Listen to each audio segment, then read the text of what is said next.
Perkins, and I'm going to be talking about some defensive technique.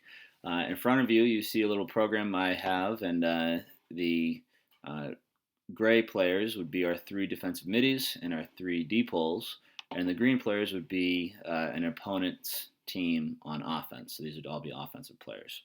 When I first started playing lacrosse, I definitely thought that playing defense was all about just staying with your man, not getting burnt, not letting him cut without being there. And if you basically did that, then you're playing good defense. But what I want to talk about is kind of the concept of team defense.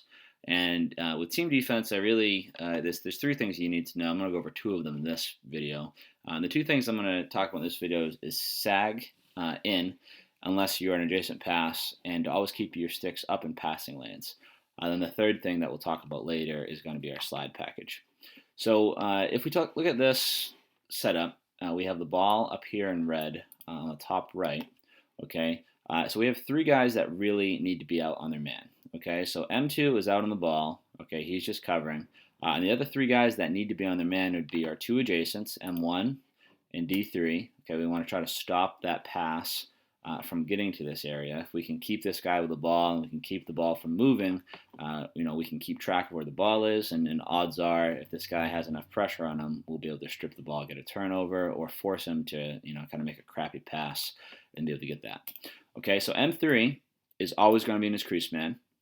Okay, if there's a guy in the crease, we're never going to basically step away from him. We're just on him, keeping our stick on his hands, making sure he's not going to get the pass. But we want to position ourselves kind of away. I don't want to be here, because from here I have to, look behind me to find the crease, and then look ahead of me to find the man with the ball. So I want to be kind of at a 45-degree angle, okay, within stick's range of the crease man, but now I can see both. I can kind of be able to look right slightly, find the ball, and look left to find my crease. D1 and D2, on the other hand, these guys are really far away. Okay, so instead of these guys being out on their man, I want these to sag in. Okay, so D2 is going to come here, and D1 is actually going to come and position himself right behind the crease. Okay, now when they're doing this, their sticks are going to be up.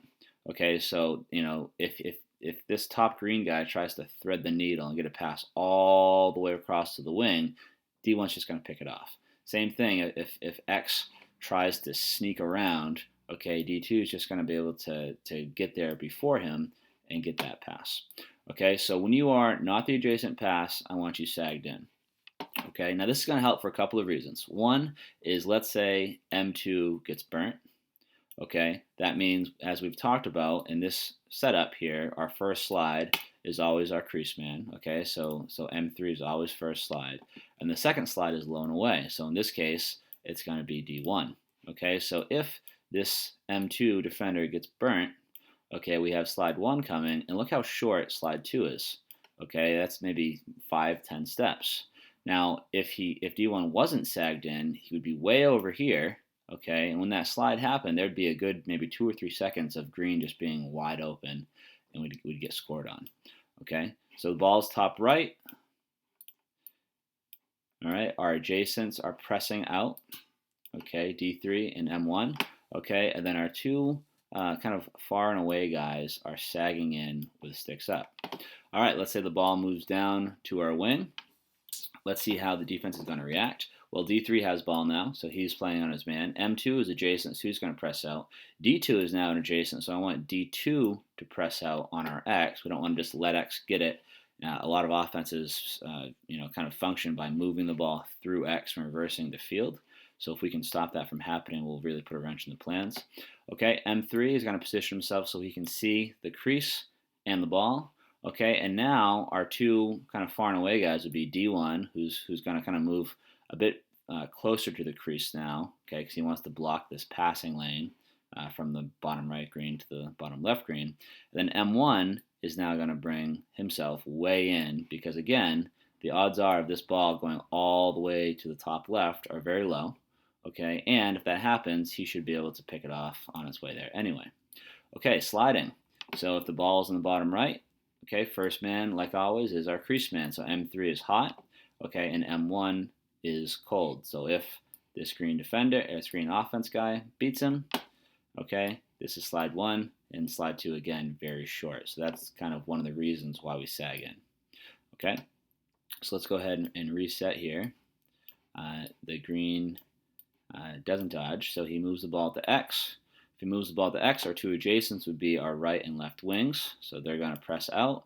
M3 is going to stay in that nice position where he can be in front of the crease man and also keeping his eye on the ball.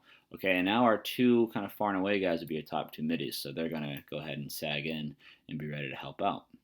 Okay, so then they're going to have their sticks up. If there's a cut, if there's a cut and I'm playing out on my man and I get caught ball watching, okay, I'm burnt. I'm no way I'm going to catch this guy. However, if I'm already playing kind of sagged in, I have a lot more reaction time. Okay, all right, ball moves to the wing. What does that mean? Well, my two adjacents would be X, already pressed out. Okay, M1's going to press out. Okay, and right when that pass happens, you have to press out because we want to avoid allowing them to just work the ball around the horn. All right, crease guy gets in position to see both the crease and the ball. Okay, M2 is far and away, D3 is far and away, so they both sag in with sticks and passing lanes. Okay, ball moves up, top left. Okay, adjacent. Now M2 is adjacent, he pops off. Okay, D3 is now far and away, D2 is far and away, so he pops back up. Okay, so that's the basic rotations and positioning. Some of you guys do this really well. Caden, you're always picking off passes. Okay, so they're kind of mindful of where they are. Is their man a threat? And if not, they're going to sag in. All right, guys, I'll see you on Monday.